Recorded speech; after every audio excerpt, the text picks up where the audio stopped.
Welcome to the deep dive. Today we're doing a really focused, visualization-friendly tour of one of the most complex systems in the body. A peripheral nervous system, Yeah, the PNS. exactly.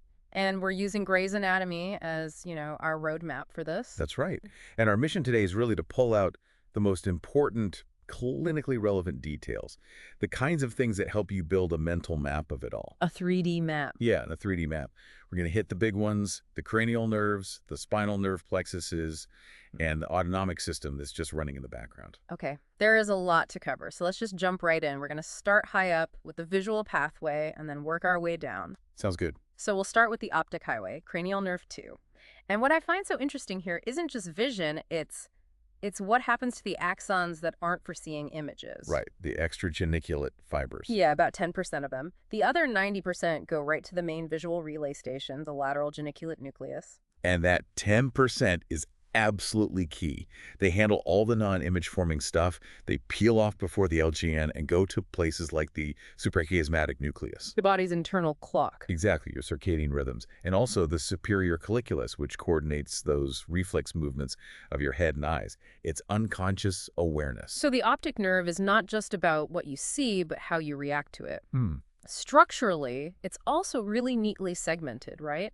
Into 4 parts. Yep, 4 distinct parts. You have the intracranial part, about 10 millimeters. Then the intracanalicular part, also 10 millimeters. And that's its weakest point. Why there? Because it's fixed in place by these fibrous adhesions inside the optic canal. Yeah. It can't move. Then you get the longest bit, the intraorbital part. That's the one that's kind of wiggly. Yeah, exactly. It's tortuous. It has that slack specifically to let the eyeball move around without yanking on the nerve. And finally, the tiny 1 millimeter part where it enters the eye. Okay, so let's move to the nerves that actually control eye movement. The oculomotor, CN3, and the trochlear, CNA3. This is where anatomy gets really clinical. Oh, absolutely. With the oculomotor nerve, CN3, there's a critical anatomical pearl. It carries the parasympathetic fibers that constrict your pupil. From the Ittinger-Westphal nucleus. Correct. And the most important thing is where those pupilloconstrictor fibers are. They lie right on the surface. Superficially. Yeah. On the nerve's cisternal portion. Yeah. And that location is everything for a clinician. Because if something is pushing on the nerve from the outside... Like an aneurysm. It's going to hit those surface fibers first. So if a patient has a CN3 palsy and their pupil is dilated, you have to think compression. But what if the pupil is fine? A pupil-sparing palsy. That points to something else entirely. It means the problem is probably ischemic. A loss of blood supply to the center of the nerve, which spares those fibers on the outside. It's a useful diagnostic clue. That positioning is it's everything. And speaking of unique things, the trochlear nerve, CNEV, it's kind of an oddball, isn't it? It is a total outlier. It has the longest intracranial course. It's the thinnest. And maybe most famously, it's the only cranial nerve that comes out of the back of the brainstem. The dorsal surface. The dorsal surface, yeah. And it crosses over before it exits. It's just a very strange pathway. All right, let's unpack the big one for the face. The trigeminal nerve, CNV. This thing is a monster, integrating so much sensory and motor information. It's massive. In the brainstem, you've got 4 nuclei just for it. 3 sensory ones, the spinal tract, the principal, and the mesencephalic, and then 1 big motor nucleus for, chewing. And these nuclei are wired for some incredibly fast reflexes. Let's talk about the jaw jerk reflex. The jaw jerk is great. It's a deep tendon reflex, but its reflex arc is special. It's only 2 neurons. 2 neurons. Most are 3, right? Right. It skips the interneuron. The sensory input from the stretch goes to the mesencephalic nucleus and connects monosynaptically, with just 1 synapse directly to the motor nucleus. It's lightning fast. So it's a direct sensory to motor shot, no modulation. Pretty much. Okay, what about the reflex that protects our hearing? The tensor tympani and stapedius. Now that's a great example of 2 different nerves working together. A loud sound makes them both contract. The signal for the tensor tympani comes from the trigeminal motor nucleus, CNV. But the stapedius muscle is different. It is. The signal for that tiny little muscle comes from the facial nucleus, so CNCS. They work as a team, but they're powered by separate cranial nerves. That's amazing. Okay, so moving out to the face. The three main sensory divisions, V1, V2, and V3, they map things out pretty clearly. They do. V1 is the ophthalmic, sensory for the upper face, forehead. V2 is the maxillary for the middle part of the face. And the key point about V2 is its relationship with the pterygopalatine ganglion. Right. The fibers just pass through. They don't actually synapse there. Right. Exactly. It's just a pass-through for the V2 fibers. The ganglion is for autonomic fibers. And then there's V3, the mandibular nerve. That's the big one, the mixed division. The one all dentists know and love. Ah, right. It's motor for chewing, sensory for the lower face, tongue mucosa. And its branch, the inferior alveolar nerve, is the one that's so vulnerable when you're taking out wisdom teeth. Which is why a nerve block can sometimes fail. Right. Because of anatomical variations. Precisely. If your standard block doesn't work, it's probably because small sensory branches from the lingual nerve or the mylohyoid nerve are bypassing your injection site. You have to know the alternative pathways. Okay, here's where it gets really complex again. The facial nerve, CM-A-PAPA. Expression, taste, glands. It's a functional powerhouse. You've got 4 different fiber types in there. SVE for the facial muscles, SVA for taste, GSA for a bit of sensation around the ear, and GVE, the parasympathetic fibers for the glands. And the wiring in the brain for this nerve is just a classic clinical lesson. It really is. The key is this. The neurons that control your upper face, like your forehead, get input from both sides of the brain. Bilateral input. But the lower face is different. The lower face gets input that's mostly contralateral, from the opposite side of the brain. So what does that all mean in a clinical setting? It's a game changer for localizing a lesion. If someone has a stroke, an upper motor neuron lesion, they'll have paralysis on the lower part of the opposite side of their face, but they can still wrinkle their forehead. Because of that bilateral backup supply. Exactly. But if they have something like Bell's palsy, a lower motor neuron lesion, the nerve itself is damaged, and that means the entire same side of the face is paralyzed, forehead included. And speaking of Bell's palsy, the nerve's path through the temporal bone is a real choke point. A total choke point. The labyrinthine segment is the shortest and narrowest part of his canal. And crucially, it doesn't have a good backup blood supply, no anastomosing arteries. So if it swells, it gets compressed easily. Very easily. And that vascular compression is a leading theory for Bell's palsy. Now, before it exits the skull, CN-Zevevan gives off a really important branch. The chorda tympani. It's a fascinating nerve. It leads the facial nerve, takes this weird detour right across the eardrum, and then hitches a ride with the lingual nerve. To do what? To deliver taste from the front of the tongue and carry those parasympathetic fibers to the salivary glands in the floor of your mouth. Okay, let's move down to the lower cranial nerves, starting with the glossopharyngeal, CNIX.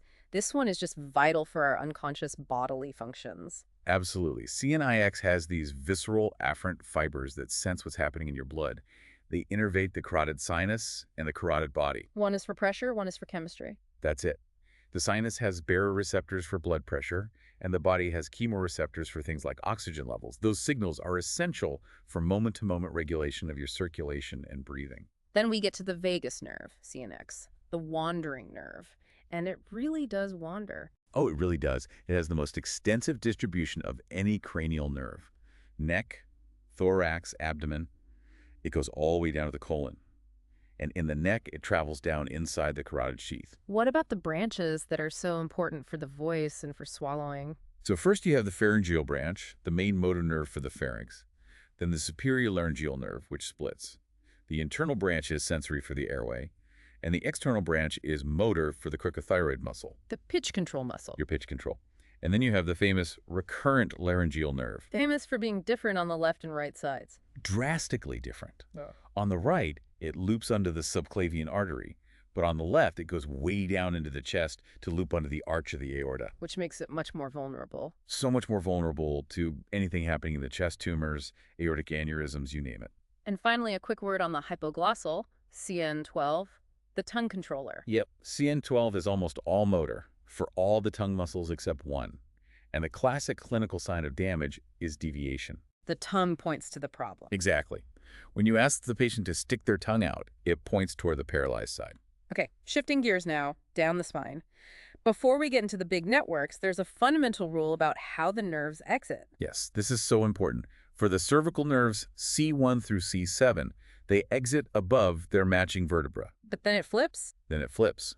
Starting with C8, which comes out below the C7 vertebra, all the rest of the spinal nerves, thoracic, lumbar, sacral exit, below their corresponding vertebra. Knowing that is key for localizing spinal issues. The cervical plexus, C1 to C4, is probably best known for one single nerve that keeps us alive. The phrenic nerve. Hmm. C3, 4, 5 keep the diaphragm alive. Right. It's the sole motor supply to the diaphragm. An injury above C3 is Catastrophic. You lose the ability to breathe on your own. Now, the brachial plexus, C5 to T1, supplying the whole arm. Let's talk about the big three nerves here, starting with the median nerve. It's actually surprisingly resilient. It is. We all think of it being compressed in the carpal tunnel, but just above the tunnel, it can actually glide. The source says up to 15.5 millimeters. Wow. That movement protects it from a lot of shear stress. The ulnar nerve, on the other hand, is right there behind your elbow, the funny bone, completely exposed. And what about the radial nerve, the biggest one in the arm? The radial is the most commonly damaged. It has this one really vulnerable spot where it pierces the lateral intermuscular septum. It's tethered there, so any fracture of the humerus can easily compress or sever it. And finally, the lumbosacral plexus, L1 to S4. This is sciatic nerve territory. The thickest nerve in the body. And when the sciatic nerve is injured, it's usually the common fibular or peroneal part of it that's most affected. Leading to foot drop. The classic foot drop. And another vulnerability down there is the L5 spinal nerve. It's the largest lumbar nerve, but it has to exit through one of the smallest foramina. So it's just set up for compression. Yeah. Okay, to wrap this all up, let's just briefly touch on the Autonomic Nervous System, the ANS. And here's a rule that's often missed. Autonomic supply to the limbs is exclusively sympathetic.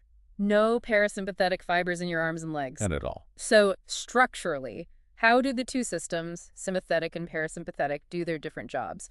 Fight or flight versus rest and digest. It all comes down to the length of their preganglionic and postganglionic fibers. The sympathetic system is thoracolumbar, T1 to L2. It has short preganglionic fibers that synapse near the spine, and then long postganglionic fibers that travel a long way. Which allows for that widespread mass action you need in an emergency. Exactly. The parasympathetic system is the opposite. It's craniosacral and has long preganglionic fibers that go almost all the way to the target organ. So the postganglionic fiber is tiny. Super short. Its synapse is right near or even inside the organ wall. This allows for very precise, very localized control, perfect for digestion. And we mentioned those four key parasympathetic ganglia in the head earlier. Right. The ciliary, pterygopalatine, submandibular, and Optic. And we have to mention the gut's own brain, the Enteric Nervous System. It operates pretty independently through two plexuses in the gut wall, Auerbach's and Meissner's. Controlling motility and secretion. So just to recap the really high-yield points, the superficial pupillary fibers on C and the tear, the two-neuron arc of the jaw-jerk reflex, the upper versus lower motor neuron signs for C and the 3, and that crucial switch in nerve root exits below C7. That anatomical framework really is the foundation of diagnosis. You know, that makes me think, considering how well the median nerve can glide and stretch up to 15.5 millimeters to protect itself in the arm, what is it about the common fibular nerve that makes it so incredibly fragile? That's a great question. I mean, it gets injured so easily from just minor compression at the neck of the fibula leading to foot drop.